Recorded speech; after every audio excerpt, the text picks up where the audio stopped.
All right. Want a good camera guy? It's okay.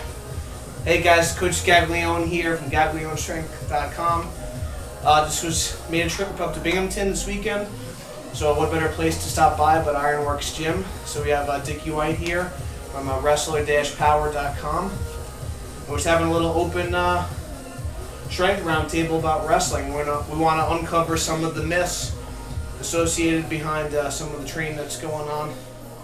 So the first thing I want to talk about was just doing some long distance running for getting in shape for or cutting weight. So I know we both wrestled in high school, so what was your kind of experience with that, and what do you kind of tell the kids that are training here? Yeah, I did them for weight loss purposes, but I don't really think that they had any direct impact on my conditioning whatsoever. And then once I got to college and learned more about like the different energy systems and everything, the only times the kids will do long runs here is if they are trying to cut weight and they have sweats on and everything like that. But really, a lot of the kids aren't cutting as much as they used to, which is good. And as far as conditioning purposes, we don't do any of that. We do a lot of high rep, not like high rep, but like explosive rounds in the battling rope, explosive prowler pushes and things like that, and just cycle them like that. Try and work to like a 1-to-1 work to rest ratio, like by the end of the season. Cool. We just kind of build towards that throughout the season. Very nice. Yeah, short burst stuff. So a lot of interval training, also incorporating not only just the lower body, but the upper body. Yeah. I'll kind of talk a little about too. So one of the things Dickie was saying that I thought was interesting, and I also kind of agree with, some of the weight certification process has changed dramatically, especially I know in New York. You know, we're speaking from New York, obviously. Yeah. Not sure exactly what some of the other places are going, but I think in general it's just being more strict. So the body fat testing and all that stuff, and the weight certifications, like they used to be, get like your athletic trainer to like weigh you in back when we were kind of like in high school, and it was, it's like, you weigh like 120 and you really weigh like 150. Yeah. And it was very, it was kind of corrupt. So just to kind of make sure. The other thing that was interesting is, now you have to make, I think, 50% of your weigh-ins to go a certain weight class for like the sectional tournament, which is our county tournament down in Long Island. And back in the day, you could just go that weekend of counties or the qualifiers. If you went 135 all year and then all of a sudden you're 125, you're in. Yeah. Which is a lot of people. So no one really knew where anyone was going. Yeah. And I think there was a lot more competition for that as well. But that's a whole other thing. But people aren't cutting as much weight, and which is a good thing. Which means that hopefully, like I said, strength training and all that stuff is going to be more important now. We both said that for weight loss. And stuff like that, I think a long distance run once in a while is not going to kill you, but we know guys, I'm sure run 5 miles a day, 3 miles, a couple of times a week, all this stuff. Once or twice a week for some weight, if someone has like some body fat stuff, I think is okay. But in general, focusing on more of the high intensity stuff. If you think about a wrestling match, stop and go, explosive burst, then rest, then holding positions. So we want to train more of, like you said, the specific energy system for wrestling. Think about how long it takes you to run a mile. Hopefully it's anywhere for like a good wrestler, somewhere between like 5 to 7 minutes, something like that. So if you're running for 30 minutes, I don't know really how much that's going to do for you. So we want to do hard bursts for that same length of time. Sometimes for the finishes sometimes we do like sandbags. We do like kettlebell or dumbbell, like farmer walk circuits, stuff that integrates the whole body, and it's gonna like be a more stop and go type of thing. I like to do some high intensity work mixed in with some lower intensity stuff. So maybe battling ropes, like with a low level plank or something like that. So it's like kind of what we say, like an active rest or something like that, which kind of mimics the demands of the sport. And the other thing which is cool about something like the battling ropes and stuff like that, that's just going to only work the upper body. A lot of times with wrestling, your legs are just like shot from all the practicing. They might do a lot of sprints and stuff and stadium stairs for the college guys I know. So doing some conditioning stuff that works the upper body a little bit more and takes the legs out of it, I think is a great idea for in season. So the low intensity stuff's okay once in a while. It shouldn't be your mainstay for your cardio work. And like I said, don't be afraid to do some type of, I hate to use the word circuits, but like again, that's more of your conditioning, stuff like the battling ropes, body weight circuits, crawling, stuff like that. I like to use sandbags, do different complexes of sandbags, kettlebells, or dumbbells as well as finisher stuff. So, anything else you want to add for conditioning stuff, or that's really it? No, I think just a lot of complex things like that. And I like doing a lot of the upper stuff because the lower gets beat up. Your legs get destroyed during the season, so we want to keep those legs fresh. And the other thing I'll say too, for us being strength coaches, and I'm sure Dickie will say the same thing, a lot of times we're focusing more on maintaining strength, preventing injuries, and they're getting a lot of the conditioning at practice. So if you are a strength coach watching this versus a wrestling coach, focusing on keeping them healthy and keeping their strength high, and just make sure that they're not burning out and just running themselves into the ground. And because we want to make sure they peak for, like I said, the qualifiers, counties, or sectionals and states. So that's crucial. Cool. So that'd be like some conditioning myths that we'd say. Make sure you mix in some high intensity stuff as well to mimic the demands of the sport. Okay, we say we train in general for strength, but energy system training and conditioning should be more specific. Absolutely. So the next thing we want to talk about as far as we'll say strength training, there's a lot of things. I'll just put this out in the open right now. As far as I'm going to say, I'm going to use CrossFit as an example. I don't necessarily say it's bad, but to say you're just doing a random workout of the day for wrestling or any sport for that matter is just absolutely ludicrous. I happen to have a couple of friends who are CrossFit affiliates and stuff, so I'm not bashing that name per se. So I'll just want to put that out in the open. There's good and bad coaches just like anything else, but I'll say taking a canned workout for a team, whether it's CrossFit, P90X, or even if you just took my program, I don't know what your kids are, stuff like that. Every individual is different, so you have to make sure everything is balanced and the program is tailored to the individual. So that being said, just wanted to kind of get that out there, just in case we kind of say, we use a certain name or whatever like that. For circuit training versus strength training, what are your kind of experiences with that? And because I know we both have talked to some high school coaches and college coaches in the past, that's kind of like their mainstay for their strength work. So maybe talk a little bit about that. I definitely, from the research that I found in college, all of 6 or 8 studies that were done on wrestling teams at Oklahoma State, Appalachian State, and places like that. It's just a huge emphasis on strength maintenance, power maintenance, things like that.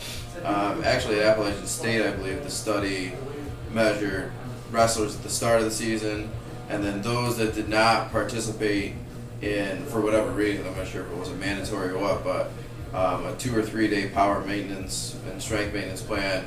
By mid-season, they had already experienced significant losses in power, strength, and things like that. So definitely those are of the utmost importance, and I think the study at the Oklahoma State that was done, they basically concluded that there's more than enough conditioning going on in practice.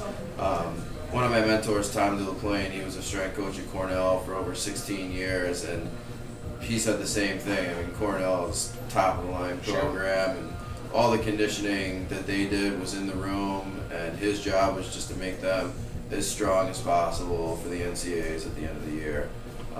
So there was no high rep circuits or anything like that. Coaches on stopwatches screaming at guys in the weight room. Go in, work at a good pace and focus on good quality sets, good quality effort. That's huge. You get the conditioning in practice. If I, for whatever reason, train a kid that feels like he's not getting enough, that's the only real case that I'll really kind of push it. Yeah, where the kid's strengths and weaknesses for sure. Yeah. Absolutely. But cool. So yeah, I totally agree. I think this is kind of that circuit style training, especially with mixed martial arts and the UFC and MMA kind of exploding. That is kind of elevated, I'd say, the popularity of this type of circuit training. One thing you got to realize too, guys, if you're a high school kid or a middle school or even a college kid, you can't train like a pro athlete. That's number one. You got to do what's appropriate for you. Number two, a lot of the stuff you see on TV, I'm just going to be real with you guys. Do you think if you're a trainer, are you going to do the basic kind of everyone knows, are we going to just do like our push-ups and squats on that day when ESPN comes in or UFC All Access comes in? Or are you going to do all the fancy stuff? You're going to do all the fancy stuff, and that's the bottom line. Like I said, I've talked to some coaches who have trained some MMA fighters and stuff. And that's just like I said, it's just that's their opportunity to get some publicity. They want things that catch the person's eye, so you remember them. So what you see on TV is not always real. It's just the bottom line. And like I said, I'm sorry if it hurts your feelings, but that's just the cold hard truth. So that's the other thing. And like I said, you see it in MMA a lot of times too. There is a lot more injuries, a lot more guys pulling out of fights, and at least it's my belief, just my opinion, that that's kind of one of the reasons. I just don't think the strength and conditioning is always there. A lot of times what I see, kind of going off on a little bit of tangent, but still applies to wrestling, sometimes the strength coach is like just one of the actual coaches. And I see this in wrestling too. Yeah. It's just one of the coaches just does the workouts, and they don't really understand strength and conditioning. They don't understand proper mechanics, just basic physiology and functional anatomy and stuff like that. They have no really clue. They just, like I said, not to name, I was at I observed a wrestling workout the other day, unfortunately, and it was just, you could tell, like, there was no rhyme or reason why they were doing certain lifts, It was like they did, like, a jerk, a clean, a deadlift. This was, like, all in a row. So it was all, like, first they did, like, two, like, it was just not, there was no pulling at all, so it was very unbalanced. So a lot of anterior stuff, so a lot of legs and not as much upper body. And very complex lifts, guys. Olympic lifts, power lifts, they're not meant to be done for high repetitions. If you have a tool in the toolbox, you don't use a hammer to, you don't use a hammer to like open a door or something like that. I mean, I know it sounds a little crazy, but so power lifts and Olympic lifts are meant to develop power, low repetitions. Power lifts meant to develop absolute strength, low repetitions. You don't do it for, yes, maybe once in a while you do some higher rep sets, but in general, the rule is you gotta lower reps on those things. Now, body weight training and stuff like that, meant for more relative strength and strength endurance, do some higher reps on that stuff. Sprinting, it's meant to get fast, So, I mean, it sounds real basic, guys, but I see a lot of, high rep Olympic lifting and high rep power lifts, and what Dickie was saying, I totally agree. You want quality of work, quality of sets. So that means optimal form, okay? More doesn't mean better, better is better. So you really want to make sure that the quality is there from start to finish. And if you are doing one of those circuits, because like I said, we do some type of circuits for a little conditioning at the end, but it's very minimal, the form has got to be there. Just because you're doing a circuit doesn't mean it needs to be sloppy. Okay, always want to pay attention to technique, because if your movement breaks down, and then your body's compensating, and then that's when you get hurt, that's when you get injured. So as far as strength training, proper stuff, I'll talk a little bit. Why don't you talk a little bit about some stuff you do in season to kind of make sure they're healthy, just from a strength standpoint, and then I'll talk about some of the stuff I do as well. One of the things that I've really been hammering this year, I don't know what it is, but my guys seem more banged up than usual coming in. Okay. Maybe the coaches just getting a little crazy because it's the start of the year or whatever. Yeah, that always happens. So one of the things I really tried to emphasize to these guys, let's get in one good quality lift, whether it's a weighted chin up or a good squat or a good bench or anything like that. And then from there, I mean, a lot of the stuff that we're doing is just working on balancing their bodies out, like lots of alternate arm dumbbell presses, single arm stuff, single leg stuff, just because you're constantly in practice doing the same things over and over to one side, And I fell victim to it too. I was a big collar tire with my left hand, and I would dig under hooks with my right, and so I'd have all these imbalances in my upper body, and my benches would sometimes look like this, and so I've really kind of gotten away from like heavy accessory stuff, and really just doing things to help keep them in balance and healthy throughout the season, getting one or two good quality lifts in, and then just focus on recovery and keeping them in balance. Awesome.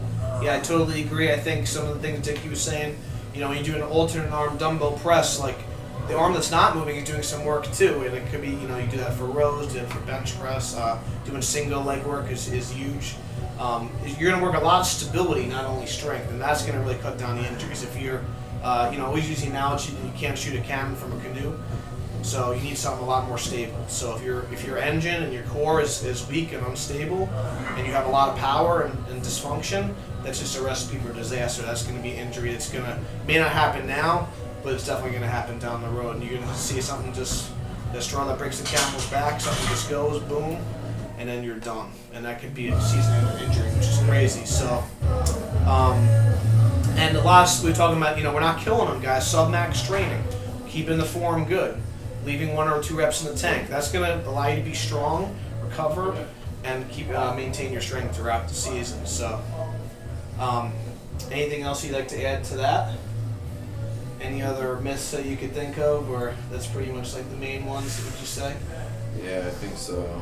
I like getting into diet. I'm not a big diet guy. Yeah, when man. I'll just say really quick, if you're interested in diet, something if you can't read it, you probably should. You probably should don't eat it. So that's just pretty. Good, so that's pretty. It's real easy to follow. So, and in general, if it's we'll just talk about nutrition for a little bit. But like I said, I like to view nutrition on a spectrum.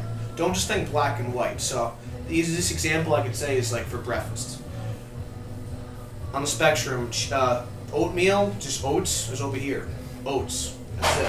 Okay? Agreed. That's really good. Yeah, I know what oats are. They come from the ground. It's not processed, all that. And over here, it could be like something like Cocoa Puffs, Lucky Charms, stuff like that. It's very processed, a lot of sugar.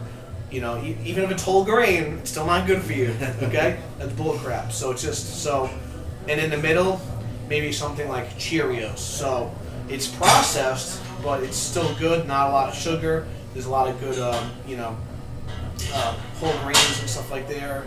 So that would be kind of closer to good, but like I said, it's not as good as oatmeal. And then something like over here maybe would be like something like, I don't know if you guys know what Smart Start is. It has some sugar, or like even like Total, for example, has like high fructose corn syrup in it. Yeah. But there's a lot of good vitamins in it. So that'd be like kind of like over here. So view it as a spectrum. Don't think black and white. So like cold cuts for turkey.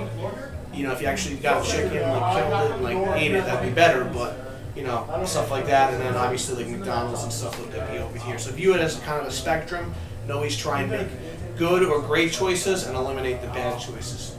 Pretty simple, guys. If it's grows in the ground, if it's walking around, stuff like that, And then last tip for nutrition, if you just shop on the outside edges of the supermarket, you're gonna be good. All the aisles, all the processed stuff. So it's not always the most tasty stuff, but you want your body is a race car. You want good fuel in the race car, and you don't want to put crappy fuel in it. You want to get like the best quality fuel you can, and that's gonna be it. So anything else for nutrition or stuff like that? I guess with that, I eat really clean all the time, and I prefer that. I feel better, and it's not a taste thing. Like at first, when I started eating like Ezekiel bread and natural peanut butter and all this, I was like, oh man, but I mean, it really just grows on you, and it tastes normal, and I just function so much better on it. And it's, you just gotta get through that. It's like the first, if you're not in shape going to wrestling practice. Yeah, you just gotta. The first few weeks are tough, and then you get in the groove, and you're good to go. Awesome. Well, I think that's gonna conclude our first, face-to-face roundtable. It was real awesome. Visiting. I love coming to Ironworks, seeing the guys train. It's a great environment. Like I said, if you guys have a gym like this by you, highly recommend. If you guys are in the Binghamton area, go see Dickie. Guys, this is like, some serious stuff. Like I said, some of it seems basic, guys, but a lot of people don't realize that it's the basics that win. And most people just don't do the basics that well. They get caught up with all the fancy stuff. So stick to the basics, work hard. Be consistent and never give up. Any closing words for the viewers?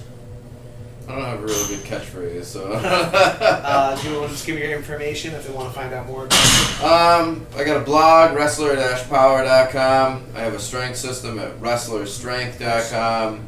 A ton of training programs at wrestlingtrainingprogram.com. And a strongman system at strengthtrainingwrestling.com. Cool. So check them out. Awesome. If you guys want to find more about John Gaglione from New York, website is gaglionestrength.com. Gaglione. Got a ton of content on the blog, YouTube channel, and also if you're from the Long Island area, even if you're upstate, definitely check out longislandwrestling.com.